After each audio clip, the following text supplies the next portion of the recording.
Welcome to the American Dream. I'm your host, Tara Polley. Today, I'm so excited. We'll be bringing you a sneak peek of one of Napa Valley's most sought after and exclusive events of the year. When you think of California wine country, it's natural to come for the food and the wine. But what might surprise you is our thriving country music scene. Nashville is widely recognized as the heart of country music, but a few of the hottest up-and-coming country music artists are choosing this exclusive Napa Valley event to showcase their talent to music industry insiders amid the best food, wine, and landscapes in the world. We're here at Robert Mondavi Winery. You can't buy a ticket to this event, so follow along as we show you live in the Vineyard Goes Country.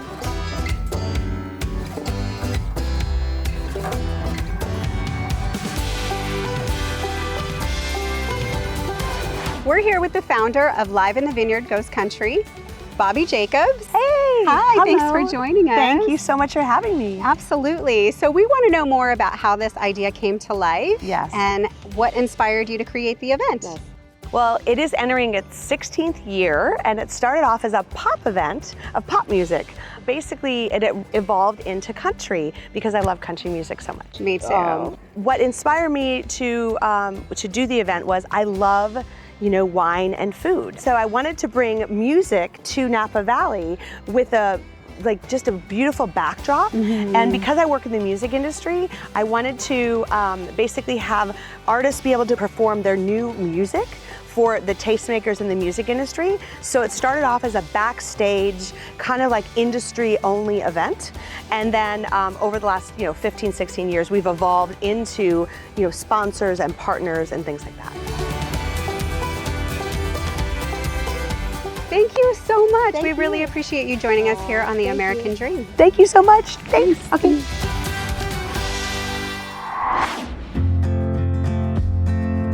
This 3-day festival includes world-renowned chefs at premier Napa Valley wineries, coupled with country music from some of today's most successful musicians like Jake Owen, Alaina, and Jimmy Allen, as well as exciting emerging artists. Well, we're welcoming Jay Allen to the American Dream TV. You might recognize him from The Voice, and he's also Sirius XM's Highway Find. How are you today? Good, how are you doing? Good. I hear you went for an infamous Napa Valley balloon ride this morning. Oh my goodness, yes, it's beautiful. Took the guitar up and played a song up there. That's amazing. 1,200 feet in the air. What song did you play?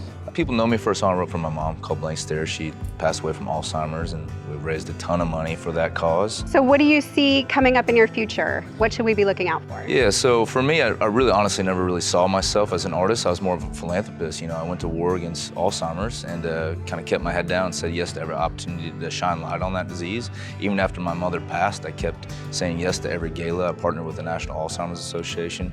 But then I got asked to go on The Voice. Now that I'm not on the show anymore, I can kind of spill the beans. They called me 5 years in a row, asked me to be on the show, and I kindly declined. It just never felt right for me.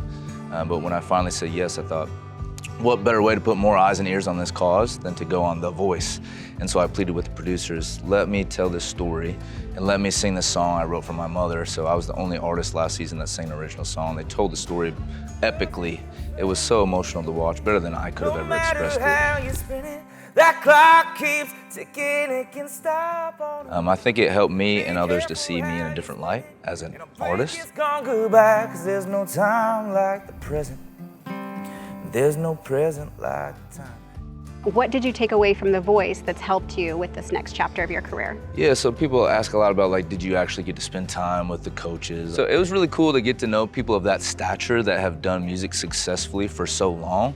And then for them to, take the time. They actually went out of their way. Blake called me and asked me to play his hometown Old Red in Tishomingo, Oklahoma at the end of the year as my last show of the year. That's what I took away from it. They're real people, good people out there. Thank you for joining us. We really appreciate you taking the time, and we're looking forward to seeing you perform at Live in the Vineyard Goes Country. Oh, thank you. Thanks. Yeah.